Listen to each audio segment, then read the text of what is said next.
130 people is the estimated number of people that we served as a network in 2021. And the vast majority of those, almost 95% of those, were served through grocery programs as opposed to meal programs where you're getting a hot prepared meal. All right, so let's look a little bit about the demographic information of the people served. Kids and seniors made up, seniors being 60 and over, made up almost half of people that were getting support through the network. We know, and I think this is really important, that kids are underestimated in this research, or in this estimate, because of ethical issues. We didn't include in the sample programs that serve specifically kids or kids only indirectly. So that is very likely and actually an underestimate of kids served. We had a nearly equal split of men and women being served, and a very small proportion, only 0.2%, of people who identify as a gender other than man or woman. And you can see here the racial breakdown of those served. So we asked this question in a very open-ended manner so that people could identify the race and or ethnicity that they felt best represented themselves. And so you'll see, the majority of people are identified as only white, followed by 22% who identified as only Hispanic. And then you can kind of look down at the list, and you have 5% of people who identified as multiple races and ethnicities. So this may be, white and Asian, or Hispanic and Black, for example. But you really can see there is a wide variety of racial communities that are getting served through the network.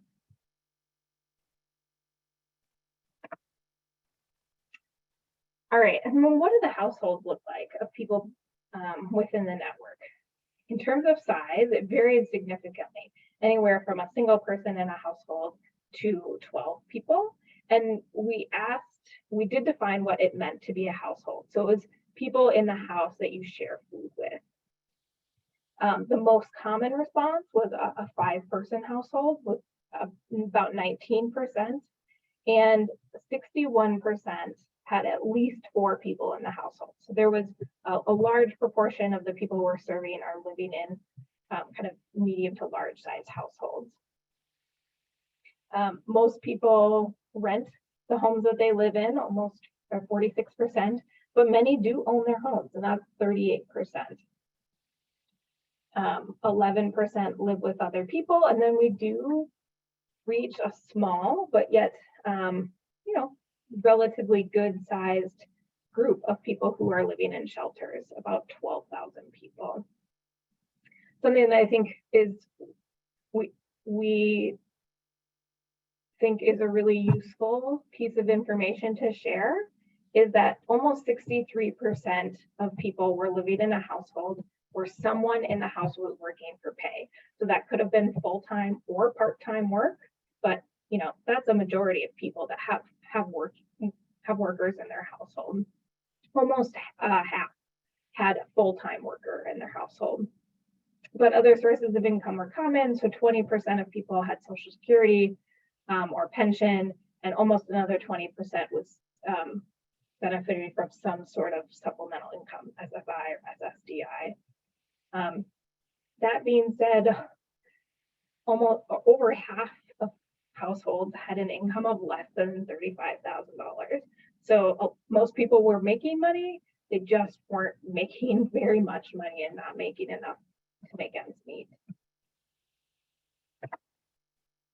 When we look at where people are coming from, almost half are seeking services in the suburbs, followed closely by the metropolitan areas.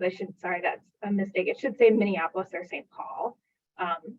And then micropolitans are essentially like smaller towns and even a bit larger cities that are outside of the suburban and metro areas. So, your St. Clouds, your Mankato's, and even smaller cities. So when we're looking at who kind of the key takeaways of the demographics of people being served, I think the key takeaways are we are serving a lot of people, over 800,000 people last year alone, unique people. Almost 63% of people had someone in their household working for pay. I think that's a useful thing to be able to share with our supporters, our policymakers, and others to dispel some myths. And that 44% of people were seeking support in the suburbs. So now that we have a general sense of who's receiving support, I'm going to dig a little deeper into understanding what kind of support they use currently and what they've used previously. So we asked if people had used support, free food from a meal or grocery program before the pandemic started in March of 2020, and over half of people said that they had used support before the start of COVID. And it was common to need getting food support. This was something mentioned commonly in the interviews too, and they spoke about having to use programs years before the pandemic. Maybe it's because of their mental health issue or physical health crisis, immigration, or any other number of long-standing difficult situations. And participants described their use of food assistance programs as simply a way of life. Here's a quote from one of the interviewees.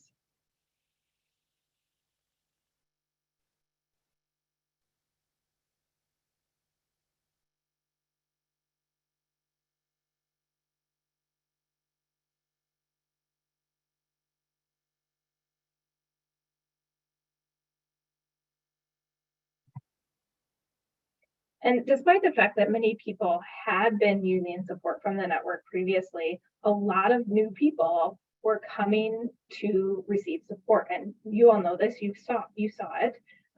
There was new challenges because of COVID, new situations, new needs that caused people to seek support for the first time. So 47% of people getting services were new to the system. Here's a quote from one of those people.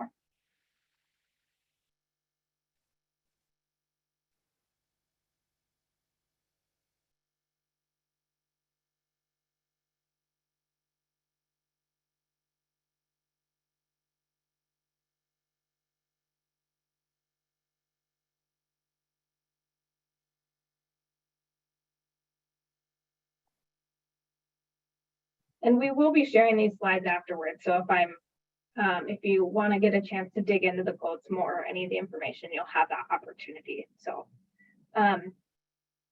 we've got people coming previously, we've got new people coming, and people were telling us, almost a third of people told us, we still need more free food or groceries than we're currently getting. So we are helping to meet the need, but we're not meeting the need of everybody that's coming through our doors, or we're not meeting the full need of everyone coming through our doors. We asked about what other resources they were using besides the food shelf for their meal program, and current use of federal programs was very common. So over half of people said that they were currently using SNAP, WIC, or a free and reduced school meals. The most common of those were SNAP and WIC, almost equal there SNAP and free and reduced school meals. WIC was less common, but that makes sense because less people are eligible for WIC to begin with. And we also asked how many different programs they were using. So which programs they were leveraging. And most people that were using a program were only using one. So that was about 38% of people said they were using one of those federal programs. And so they were leveraging multiple resources. Our survey results show that, but that also came up in our interviews as well. Many people were talking about changes during COVID, the increased cost of food, and how it was necessary for them to leverage these multiple resources. So here's two different examples from interviewees about this.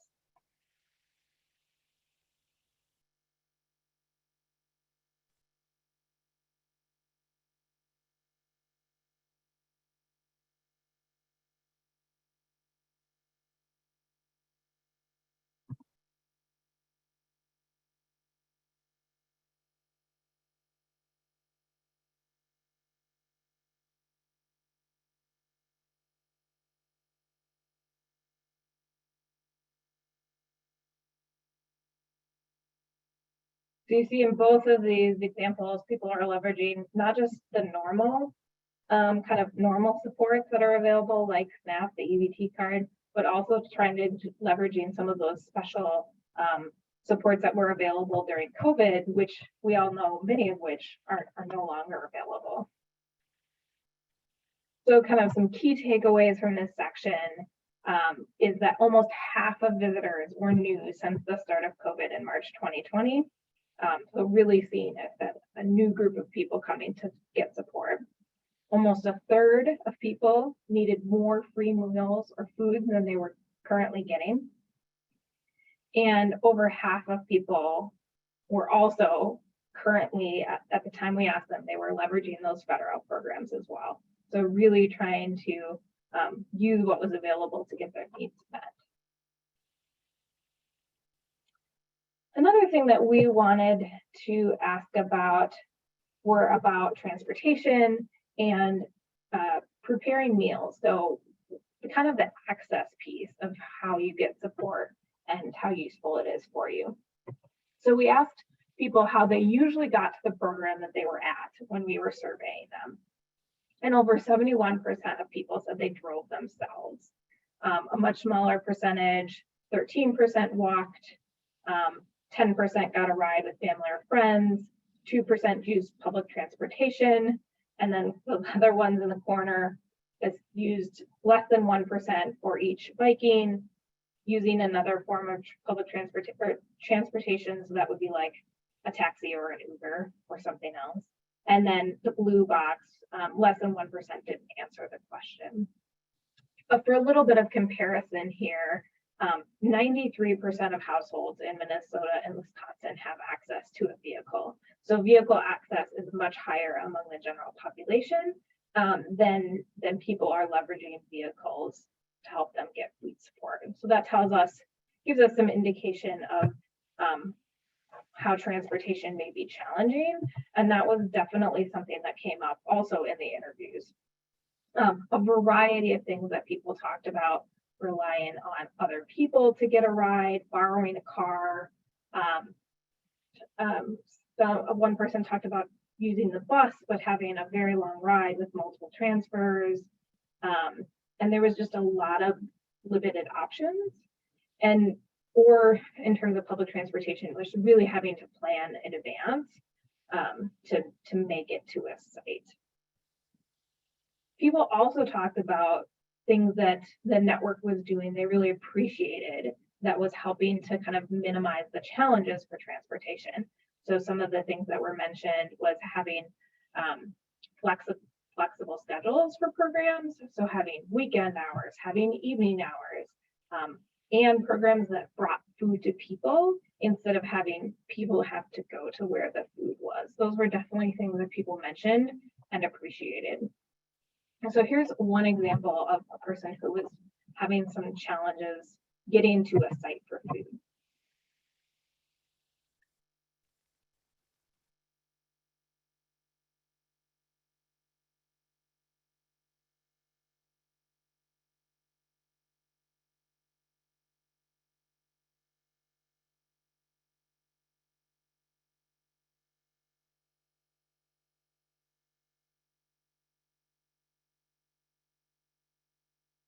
So this particular quote really kind of shows several aspects here. So they're talking about only one time available, Saturdays from 8 to 11. They're talking about the challenge of parking, the challenge of sitting in your car and waiting. So this idea of transportation challenge is really kind of multifaceted and really impacts the way people are either able or not able to get support. The other thing we wanted to better understand is what challenges, if any, people faced in making meals. Prepared meals is becoming something that Second Harvest is working more on with Minnesota Central Kitchen, but it's meal programs in general, as I said, is only about 5% of the support within the network is coming through meal programs. So we wanted to understand these challenges to making meals better or more. And the biggest challenge that people said they were facing was accessing ingredients that met dietary or health needs. So 21% of people said that was their challenge. You can see some of these other challenges. Physical ability to make meals was 8%, dealing with a crisis to make meals 5%.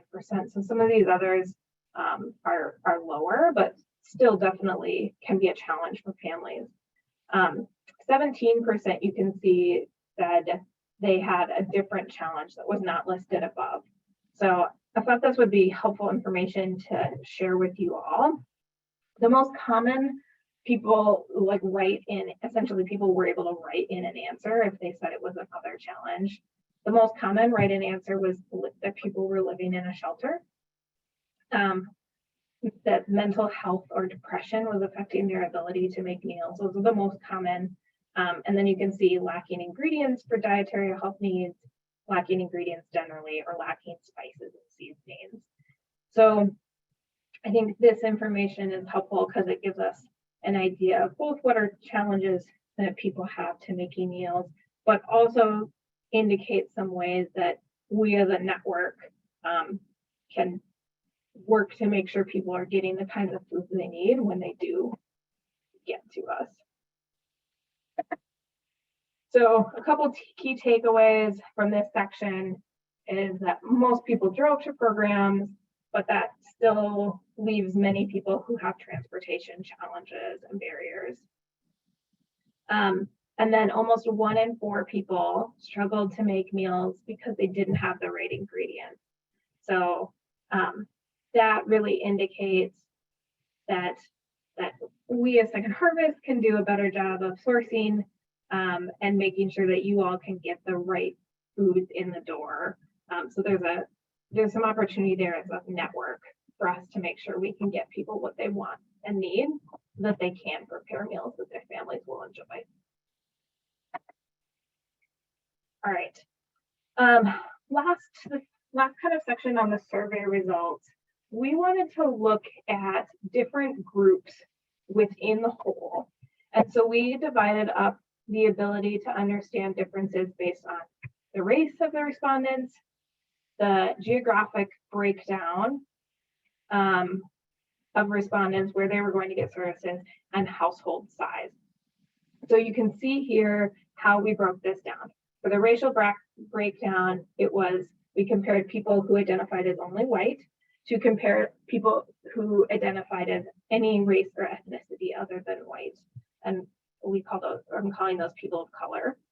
And then for geography, comparing Minneapolis and St. Paul proper, the cities, to everything outside of Minneapolis, which I'm calling non-metropolitan. So that's the suburbs, the rural, and some of those outstate cities. And then lastly, we have household size. So small households were identified as households with 1 to 3 people, and large households are any household of 4 or more people. So next few slides, I'm gonna walk through where there are significant differences. So statistically significant differences. So we're not just seeing them by chance. I will be really honest, is because of the sample size that we have available, and to your question in the chat, Lisa, why we lumped suburbs and outstate, it was a matter of numbers. We needed to have a large enough sample in each group, or large enough numbers in each subgroup, that we could provide, or we could create good estimates of the differences. And so if we were to have lumped these differently, so say if we would have put Minneapolis and St. Paul and the suburbs all together, which maybe would have been a more logical grouping, that group would have been very large, and the other groups, the rural and outstate cities, would have been so small that we wouldn't have been able to make a comparison with any accuracy. So that's why in all of these cases, that's why the numbers, we tried to break the numbers down, or the groups down, into the most meaningful grouping that we could based on the numbers available. And with race, it works better. With geography, it does not work as well. First to acknowledge that. So that's why that's that way. Thanks for the question, Lisa. All right, so when we actually look at the differences, the largest, the area with the most differences was actually based on geography. That there's 4 differences in kind of 4 different areas of the survey we found based on geography. Household size had 3 differences, and race, we had differences in just 2 different areas. And again, this is, we're looking at statistically significant differences. So we're going to go through these a little at a time. So starting with geography, again, this is Minneapolis and St. Paul versus everything else, including Wisconsin, our Wisconsin service area. People outside of Minneapolis and St. Paul were much more likely to drive themselves to services. Outside of Minneapolis and St. Paul, they were more likely, clients were more likely to have not received support prior to COVID. So said a different way, people out of the Twin Cities or outside of Minneapolis and St. Paul were more likely to be new visitors to free meal sites and grocery programs. So more new visitors outside of Minneapolis and St. Paul. Then the other 2 differences based on geography, Minneapolis, people in Minneapolis and St. Paul were more likely to participate in those federal nutrition programs, so WIC, SNAP, and school meals. And people in Minneapolis and St. Paul were more likely to say they had challenges in preparing meals. So those are the differences we saw there.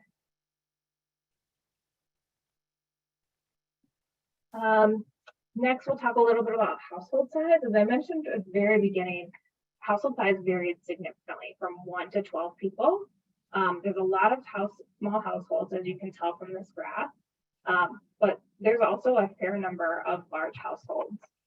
29% of households had 6 or more people. So that's a pretty significant percentage of the people that were getting served. And this difference comes up in a couple of different ways that I think are really interesting and useful when we think about how we're serving people. So large households, again, this is households of 4 or more, were more likely to report that they needed more free meals or groceries. They were more likely to already be using federal programs, and they were more likely to drive themselves to a food support site. So on the first half of things, they're already leveraging federal programs to meet the needs that they have, and yet they are, in addition to the free food sites, and they are still telling us at a higher rate that they are more likely to need more food. So I think that does have some helpful implications, meaningful implications for our work. And then, as I mentioned, the least number of differences were really seen based on race. So only 2 Rebecca? Yep. Oops, sorry. I see there's a question about, from Gina, there are other ethnicities within white with different food preferences than regular American. And how was that information handled? I'm not sure I completely understand the question. So I think, like I said, we allowed people to self-identify. So they could say, you know, I identify as white, or I identify as white and, for example, Native American. And so for individual responses, we are able to look at that. We didn't really, so we didn't ask about food preferences in terms of like what kind of food people wanted to see. That's done by the statewide food shelf survey, and our own internal agency relations team, I know, does some work around asking people for their food preferences. So that wasn't something we did in this survey. We wanted to kind of we were trying to keep the survey short. I'm happy to chat. I'm not sure that answered the question, so I'm happy to chat more about that, or chat offline with you, Gina, more, if that would be helpful. Thank you. Sorry, least number of differences based on race. So people of color were more likely to be using federal programs, and they were less likely to drive themselves to get services. So meaning they relied on public transportation, friends or family, other means of transportation at a greater rate than our white clients did. So looking at subgroup analysis, some of the key takeaways are that large households were more likely to need more food, that new visitors were more common outside of Minneapolis and St. Paul, and that people of color were less likely to drive themselves to sites. So if we're working to try and serve people of color better, one thing that we can consider is, how do we make services more accessible for people who don't have access to a car, since we know that they're not using a car at the same rate as white people. All right, so the last section here, and then we'll get into questions, additional questions, is the interviews. So as I mentioned, we interviewed 20 people and gained some helpful insights, including about kind of COVID and COVID era services. And so I'm going to highlight a handful of the interview results. I'll talk more about how you can see all of the information, but let's start with what we learned about COVID, because that was important to us. So we asked about how COVID-19 had affected their decision or habits related to using food services. And one of the things that we heard pretty loud and clear was that people liked the convenience of the new COVID processes, the things that you all put in place to make it work under COVID restrictions. People liked. So here's 3 different quotes that kind of highlight some of the things that people liked.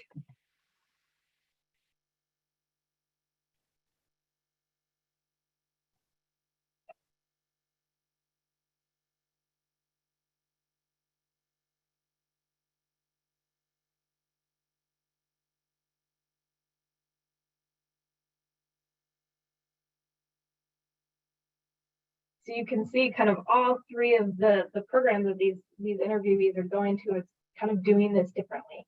Pre-boxed, a smartphone app, pagers, so kind of leveraging tools and sometimes technology. And what really people appreciated it was its convenience for them, which is great. That being said, there were some things that people mentioned to us that were less than ideal, or were what they kind of had some drawbacks to those changes. So here is a couple of different quotes as well.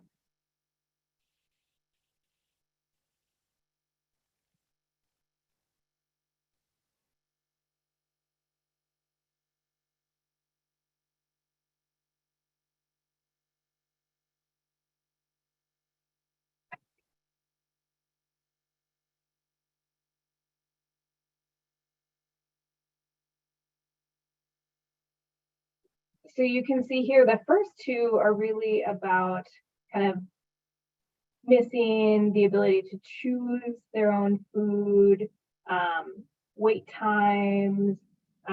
Some people mentioned more competition, like there was more people needed food, so there was an increased need.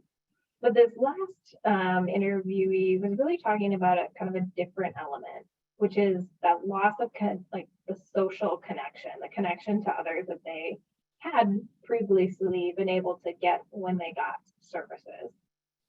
So some interesting takes on that. One of the most common challenge, actually not one of the most common challenge that people identified through the interviews was about the right kind of food in the right amounts, and making sure that the food is quality. So people gave examples of poor quality, rotten, expired food. At the same time, they also gave examples of great things. They had positive experiences, good food. So there was a mix of both. But the quality and quantity of food was something that came up, especially when it came to family size.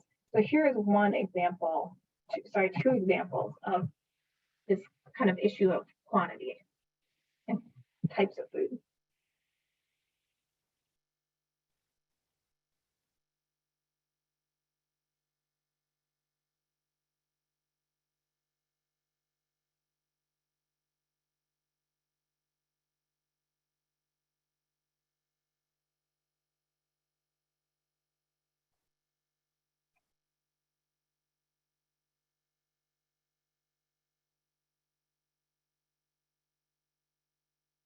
So these quotes again get back into that idea of being able to choose your own food and the importance of that. And the second quote really, they're talking about changes that have happened since they've been getting services and appreciating some of those improvements that they have seen, which is great. Another thing that people mentioned as a challenge was stigma. So this came up in a number of interviews in a couple of different ways. Sometimes they were talking about themselves, sometimes they were talking about loved ones or people near them. But they also kind of identified some ways that we could help address that stigma.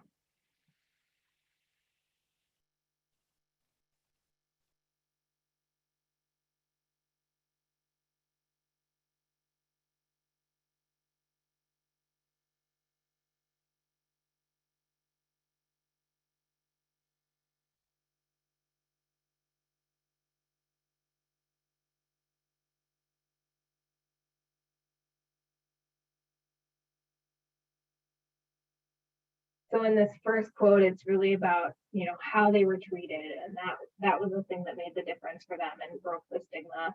And the second quote is knowing that they can and will at some point be able to give back, and that makes the difference for them.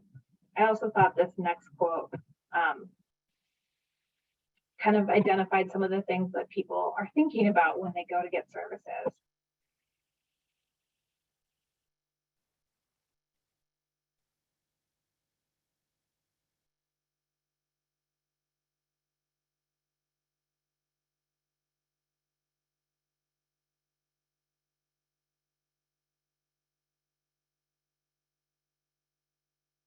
So when we as a network think about how can we best serve people, here's an example of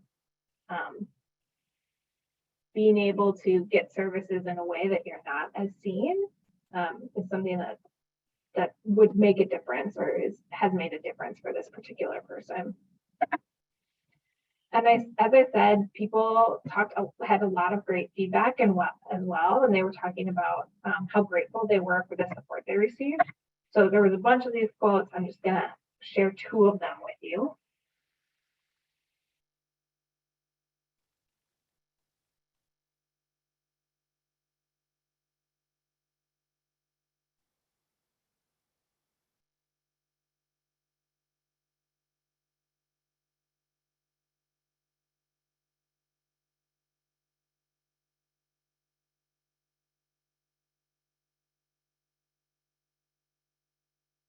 So as we went through the results or the information we gathered through the surveys, there was really some themes that came out loud and clear when people were talking about what they appreciated about the services they received. And those were a wide variety, having the ability to choose between a wide variety of foods, being able to get the amount of food that was appropriate for their household. So we heard this on both ends of the spectrum, as people in small households saying they didn't want too much food because they felt like it would go to waste. And then people in larger households saying, you know, we need more food than we're getting in order to meet our needs. So when you hit that sweet spot and get the right amount of food for the right family size, that's what people really appreciated that. Being treated with respect and dignity was hugely important. Helpful and friendly staff was greatly appreciated. And then more specifically on food items, when fresh fruits and vegetables were available and meat. I'm sure those last two are not surprising. That echoes other research. The food shelf, the statewide food shelf survey does that pretty consistently year over year as well. So as I mentioned, these are just some of the interview results, but a couple of key takeaways is that people did miss the ability to choose their own foods during COVID, and that people notice and appreciate when you provide the amount and types of food they want, and that how we treat people and serve people can really help reduce the stigma that people feel and contribute to a positive experience. So that's something that as a network we can do that we have control of, that we can really do to make sure we're providing a good experience. All right, so that is the end. We'll take questions, but I wanted to share where you can get more information or take some more time to sink into this. So after today's session, in the next day or a couple of days, the slideshow will be a recording and a transcript. So all of the things from today's session will be posted on Agency Zone. We're going to post the full report is now available on Second Harvest website. The full report will also be posted on Agency Zone, so you can just access it straight from there. We're going to send out information in next month's yarn, so that will be there. We're in the process of working on an executive summary, so like a couple page version. So if you don't want to read the full report, but you want to dig in a little bit more, or you want to be able to share it out with other people, there's an executive shortened summary coming soon, and we'll make sure we share that out with you when it's available. And then as an organization, Second Harvest is going to start sharing the results outside of the network. We wanted to make sure that you all were the first people to hear the results and see them yourselves. And now that you have, we're going to work on sharing them out with others. All right, so let's go to questions. Do we have some already in the chat, Char? No, it does not look like it. Yeah, if you have a question, you can put it in the chat, or you can unmute yourself and ask the question. Or you can raise your hand and get called on if you'd like. Does anybody have any questions for Rebecca? Hello, this is Angelica, if I can go. Sure. Yeah. Hello, this is Angelica from Donor Foundation. We run a community market, and I guess I'm curious if Second Harvest might be thinking, about ways of helping food shelves or food pantries. In terms of what was discussed, I guess the capacity building and technology to help. How can I say it? Well, allow for choice, even though, neighbors cannot really access the food shelf as a regular grocery store. Because, we started in COVID, and we are currently doing like an online ordering system, and we have options. Obviously, we understand some neighbors don't have access to online. But, it has its challenges to run almost like a mini grocery store with curbside pickup. So yeah, I think that's a really good way to address the fact that people might not be able to choose. And it also has made it more efficiently in terms of that neighbors have to wait, only 10-15 minutes instead like an hour. But yeah, I guess I'm curious if there's any thoughts on helping food shelves to make that type of process more efficiently. I don't know. Yeah, that's a great question. And I think you're right. It's finding that sweet spot of the efficiencies and the convenience of those COVID era services, but still enabling client choice. And if anybody from the agency relations team wants to add something here, feel free to jump in. And I would say on our side is we are still in the process of kind of making sense of all of the results and determining, what they mean for us and what we can use this information to do to help make sure we are supporting the network in the best way. So hearing you say like, hey, having help on technology to kind of facilitate that process, I think is just very helpful for us to hear. So it's something that we can, take back and talk about and see like how might we be able to facilitate that support. So if anybody from the agency relations team wants to jump in, if there's things that you're already talking about or working on, you all know that work better than I. Looks like Lisa's going to address it.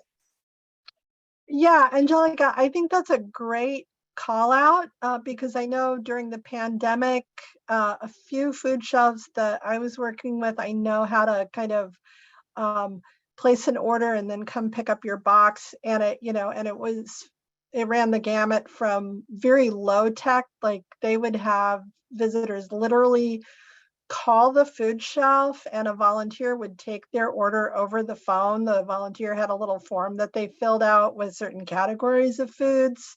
I know some food shelves were using online, like just a Google form that they had designed.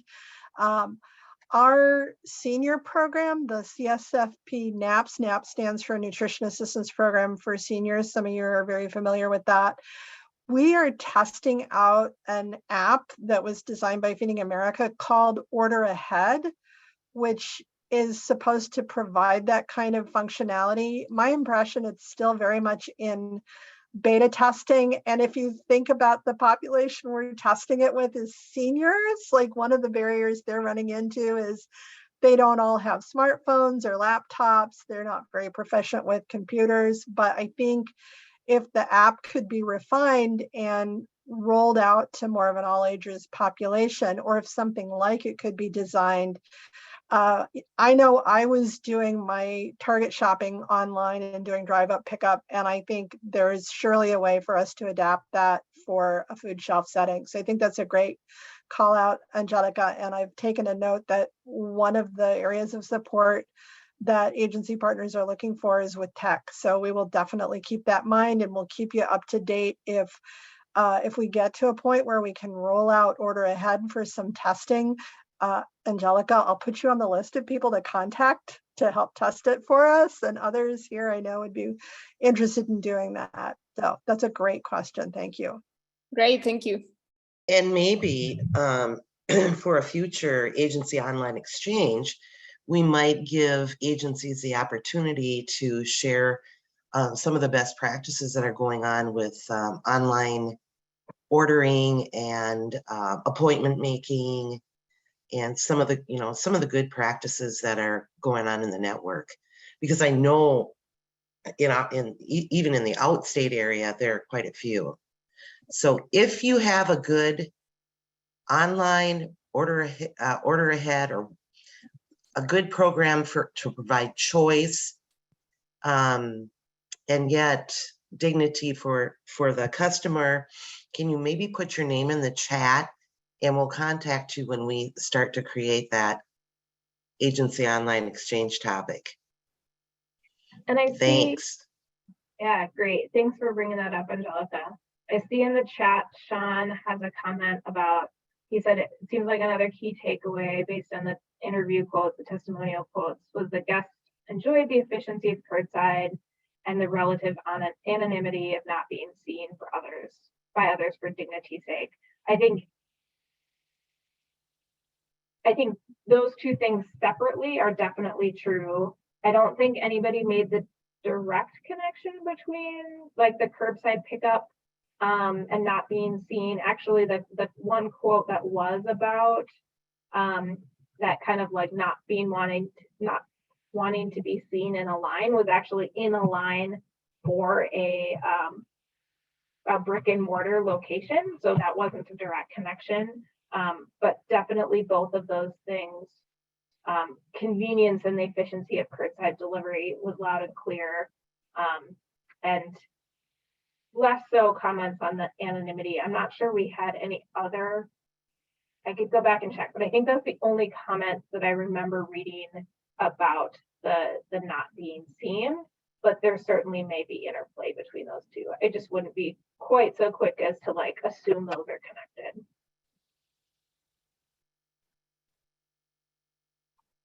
Other questions that people have or thoughts that they have of what these results kind of make them think about or how they might use them?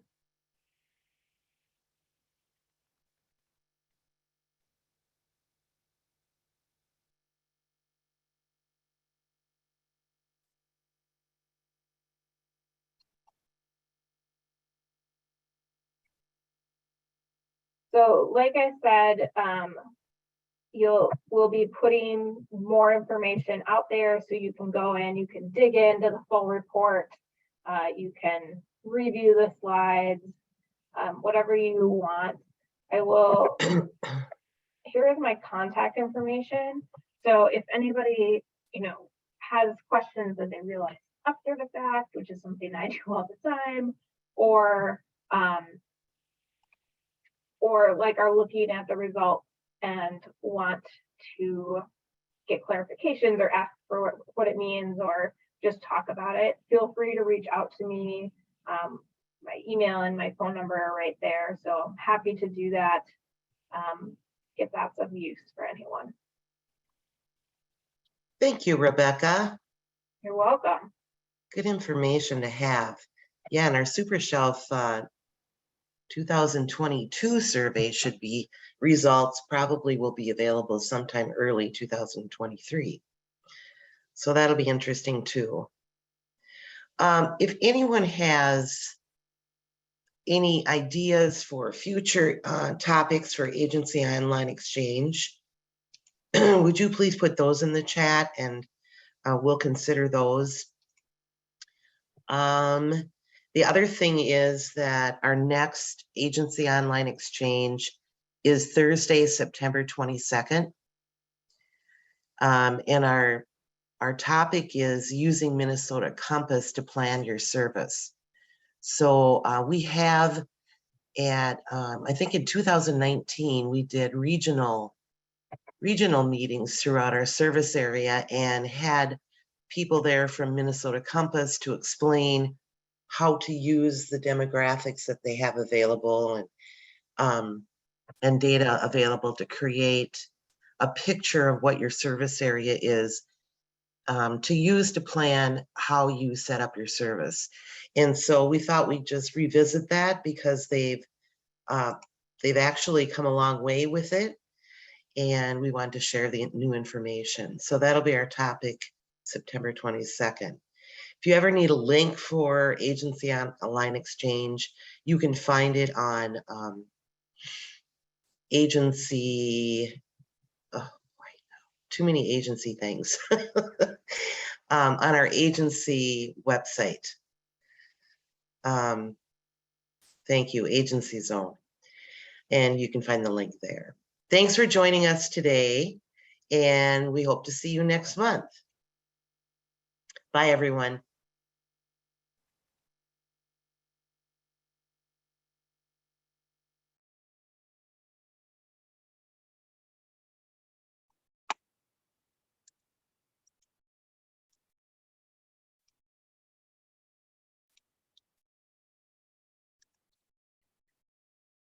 Let's see.